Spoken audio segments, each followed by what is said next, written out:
The Assembly will now hear an address by His Excellency Azali Assoumani, President of the Union of the Comoros. I request protocol to escort His Excellency.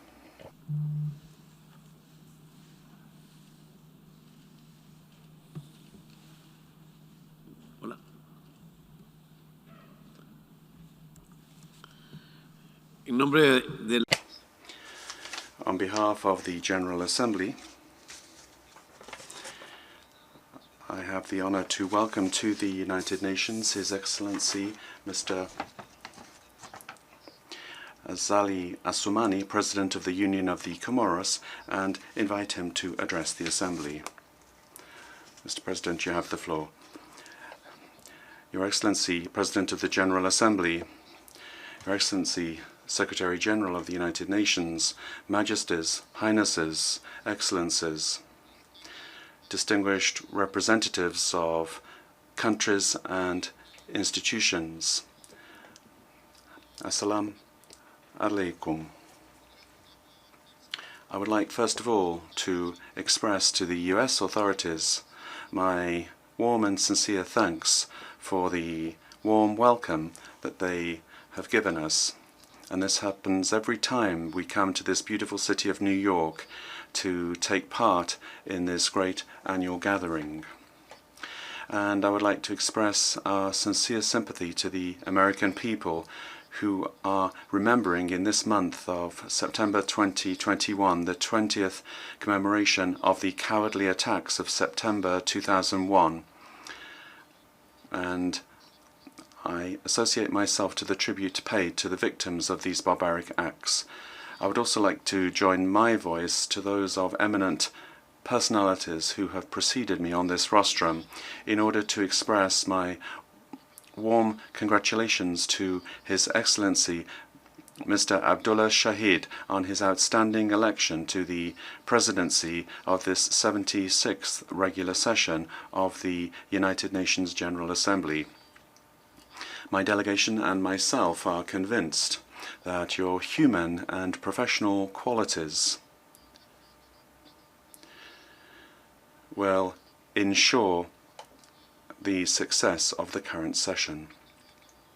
Allow me also to take this opportunity to pay due tribute to your predecessor, His Excellency Mr. Volkan Bozkır, for the effectiveness in his leading of the 75th session and how he so aptly fulfilled his mission.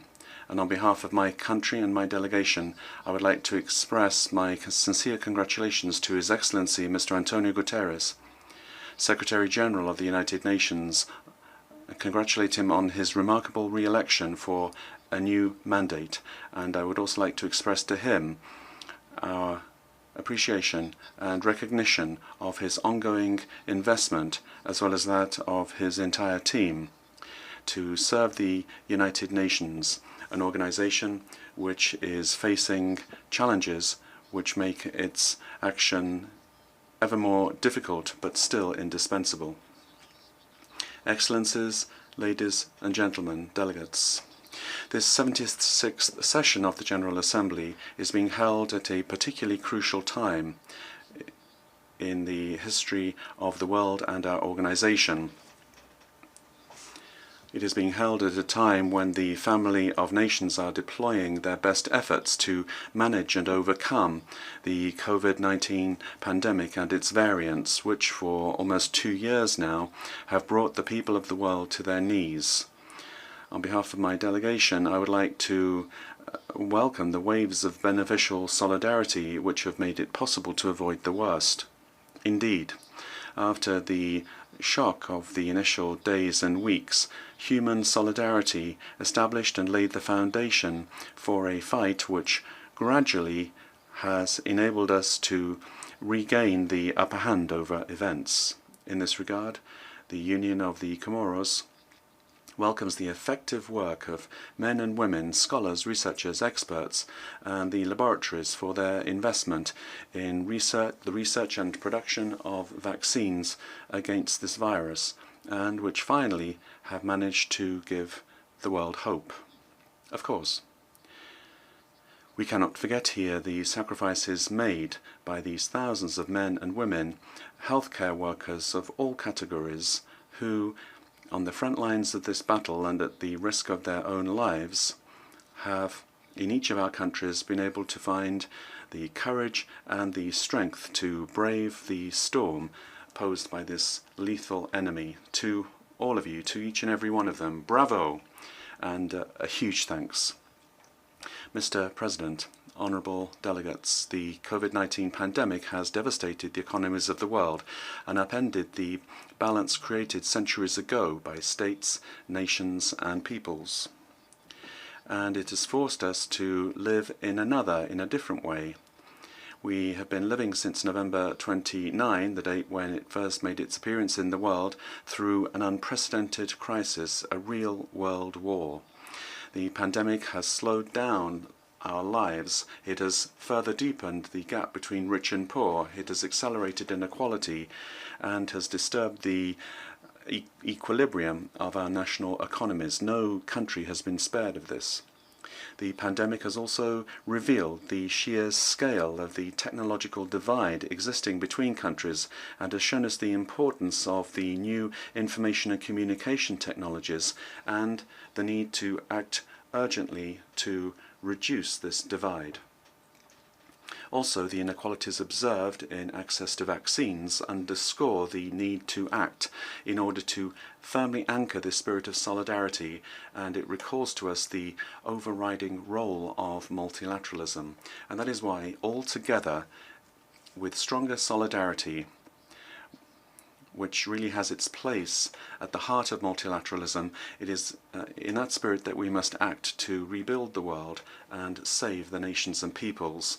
It is by including the magnitude of this reality that we will succeed in the work of this 76th session of the General Assembly of the United Nations and those of other major international gatherings, particularly the upcoming World Food Summit, COP26, and the 5th United Nations Conference on the Least Developed Countries.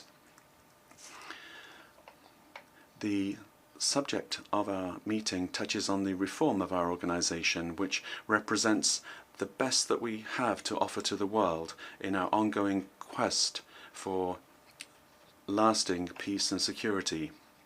This meeting offers us as well an opportunity to evaluate the performance of our organization with a view to guaranteeing a better representation of developing countries and particularly of those of the African continent, which, let's be reminded, include both areas of dynamic economic growth but also of conflict, sometimes bloody conflicts, which delay development and the well-being of our peoples. The community of nations that we represent has the duty to address these problems, because if they're not resolved, they will mean that our organization loses its credibility, particularly in matters related to the sovereignty and territorial integrity of states. And I reiterate here on behalf of my government and the Comoran people the overriding need for a rapid, just and fair solution to the issue of Palestine, a solution that will establish the right of the Palestinian people to have a sovereign state with East Jerusalem as its capital, living in harmony and in complete security and harmony with the State of Israel. And I understand the position of some brotherly nations in the Arab world who have renewed their relations with the State of Israel. It is up to the State of Israel to understand the import of these bold initiatives and to take account of them in everyone's interest. Moreover, and with a view to a lasting solution for the Moroccan Sahara, which is of great concern to my government, I would like to express here my encouragement for the efforts undertaken by the Kingdom of Morocco, and we hope that they will lead to a solution which will make it possible for this brotherly nation to recover its autonomy and territorial integrity over this Moroccan province. My government welcomes any initiative which will contribute to ensuring peace in the region and strongly encourages dialogue between the two brotherly nations, namely the Kingdom of Morocco and the People's Democratic Republic of Algeria. And along the same lines with regard to sovereignty, the Union of the Comoros repeats its position for the need for the People's Republic of China to recover control over the Chinese province of Taiwan.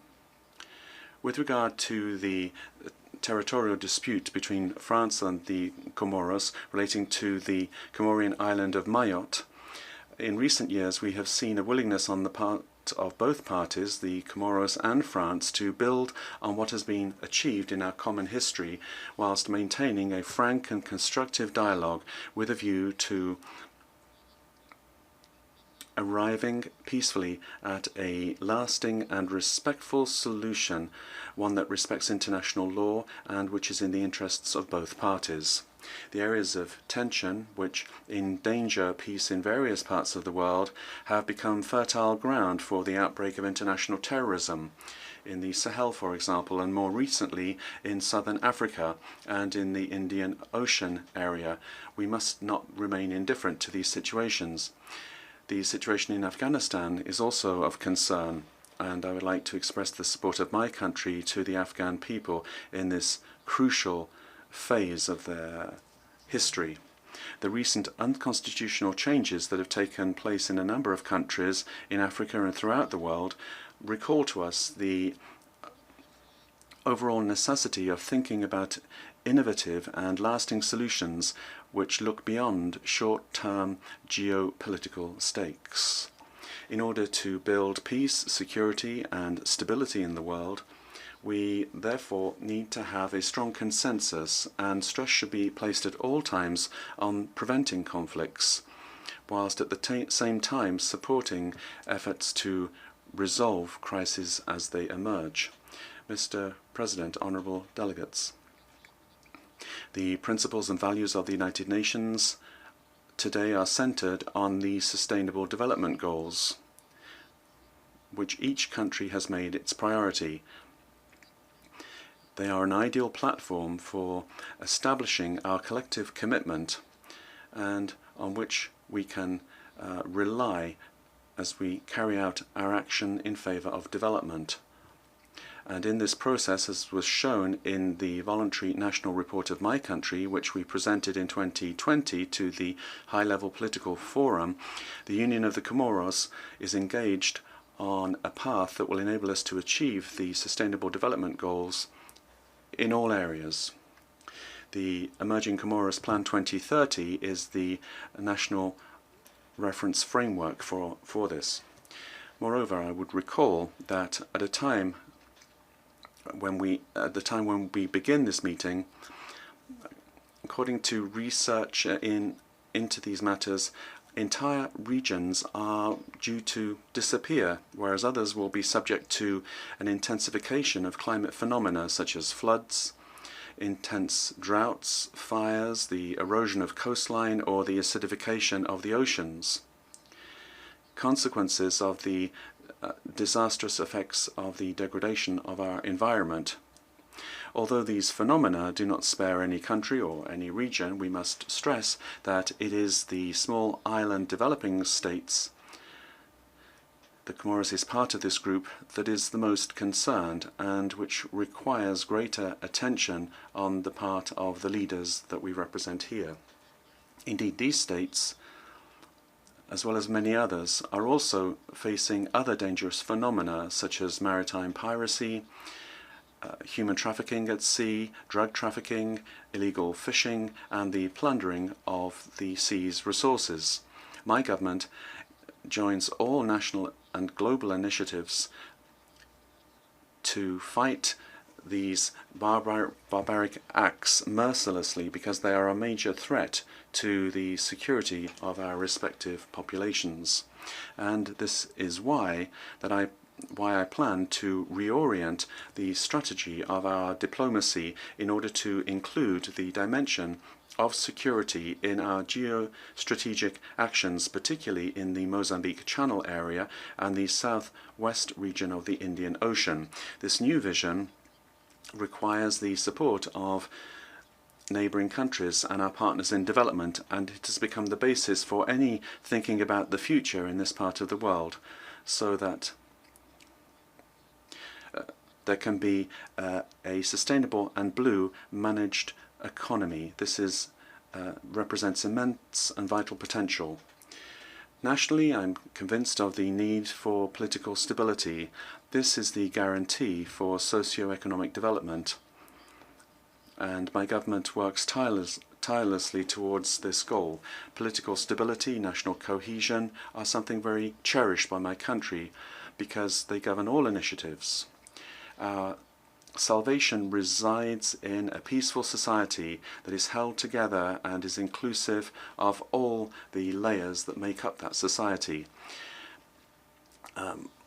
False information on social media and sometimes through reliable and unofficial channels only have the objective of harming the peaceful climate in our islands and undermine efforts to see the birth of the Union of the Comoros. But it is with national cohesion in mind that halfway through my mandate I have decided to engage a national political dialogue which I hope will contribute to bringing together in a greater way the men and women of the Comoros Islands around essential goals, namely peace, security and national unity, which will make it possible to build on our efforts with a view to the socio-economic development of our country. And here I would like to thank the mission of South Africa, led by the Peace and Security Commissioner, who has just ended his stay in the Union of the Comoros a week ago and was able to meet with all stakeholders in this dialogue, listen to everybody, understand and appreciate respective positions and produce recommendations. Now it's up to all partners involved in this dialogue to move forwards. And I am aware that our country needs all forces available in society to build on what we have achieved over the last 20 years in the area of human rights, democratic changes of government, and to progress with our development. Also, Comorians must be able to trust justice, because that is what guarantees their rights and their protection.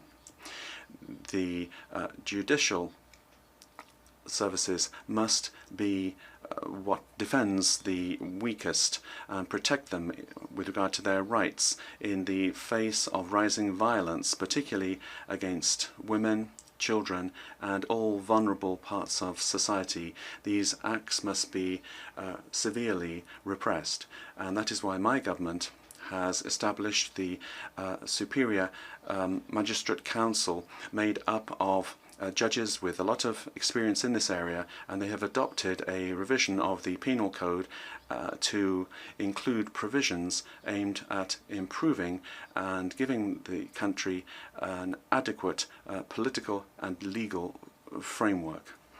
Mr. President, on the social front, as everywhere else, COVID-19 has obliged us to give it priority.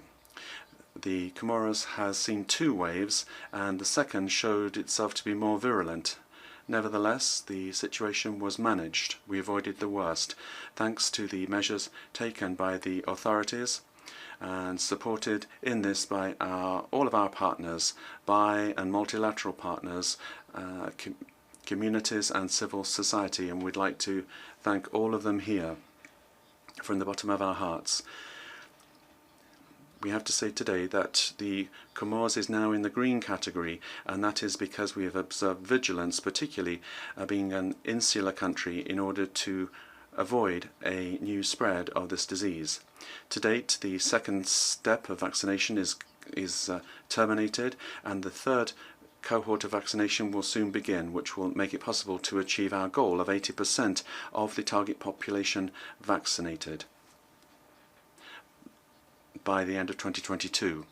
And considerable efforts are also being deployed by my government to assist the population on a daily basis, particularly to shelter them from the world food crisis, which we have seen as one of the consequences of the health situation brought about by COVID-19. Mr. President, the action of all partners to development of the Comoros is to be welcomed. With the United Nations system, the new framework plan for sustainable development that has just been signed for the next 5 years fully incorporates the priorities in the Emerging Comoros plan. All efforts combined together, and with our bi- and multilateral partners, we must converge towards a major goal, which is the emergence of the country between now and 2030. In this regard, I would like to recall here the organisation of the Conference of Partners in Development of the Comoros in December 2019, which saw the participation of hundreds of bi- and multilateral partners and the private sector. After that conference, France was kind enough to host. We were able to mobilize partners who showed their interest to assist in this plan, which today is the reference framework par excellence for development in our country. The strong presence of partners of the Comoros, as well as the importance of the announcements made, witness to the success of this historic meeting. Also, remember the close cooperation with countries with which we share a common destiny in the southwest of the Indian Ocean, and with whom we plan to implement common projects to strengthen significantly our links of good neighbourliness and cooperation for the well-being of our respective peoples.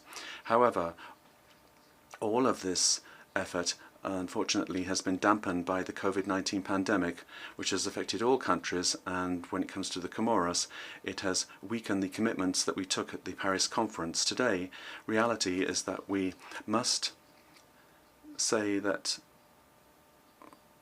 we simply have to learn to live with this virus. Therefore, we have to find the way to advance on these projects that we previously agreed. And from this rostrum, I would like to launch a friendly and brotherly call to all of our partners that together we find the ways and means to move forward with the Paris commitments to fund the various projects that we have established for the Emerging Comoros plan.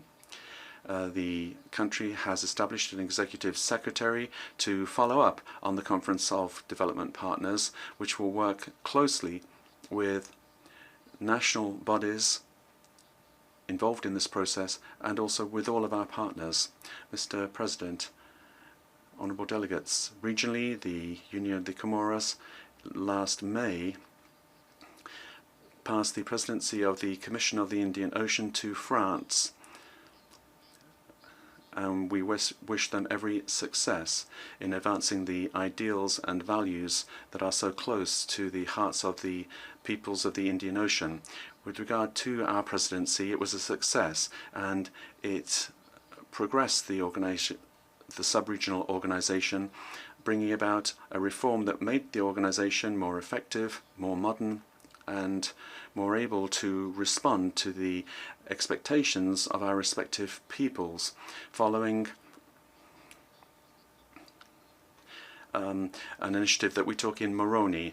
The Comorian presidency also helped to successfully manage the COVID-19 pandemic in the member countries by establishing a regional plan for a blue economy and a strategy for relaunching regional economies.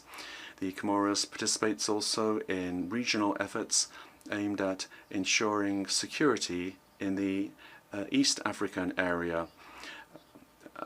Support is also given to the sisterly Republic of Mozambique in their fight against terrorism, a scourge which unfortunately spares no country. The regional and international solidarity must be the order of the day in order to fight mercilessly against this scourge and ensure our regional security. Also, the Union of the Comoros is very honored to hold the Vice Presidency of the African Union, and we have committed ourselves to play an effective role to promote the noble values that are defended by this continental organization linked to peace, stability, and the respect for human rights, and the implementation of Agenda 2063 in all its aspects. The Comorian Vice Presidency of the African Union works closely with the Bureau of the organization, particularly in the search for peaceful solutions to the various differences that exist between the Arab Republic of Egypt, the Republic of Sudan, and the Republic of Ethiopia.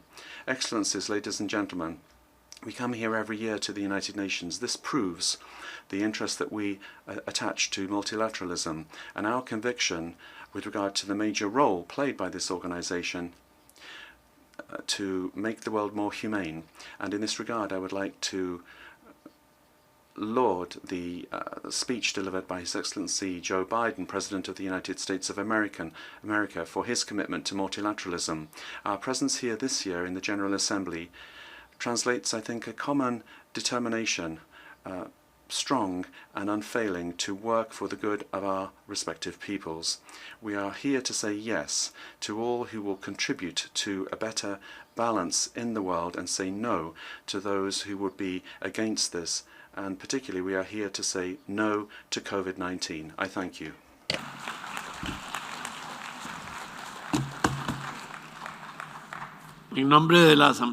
On behalf of the General Assembly, I would like to thank His Excellency Mr. Azali Assoumani, President of the Union of the Comoros, for the statement delivered, and I request protocol to accompany His Excellency.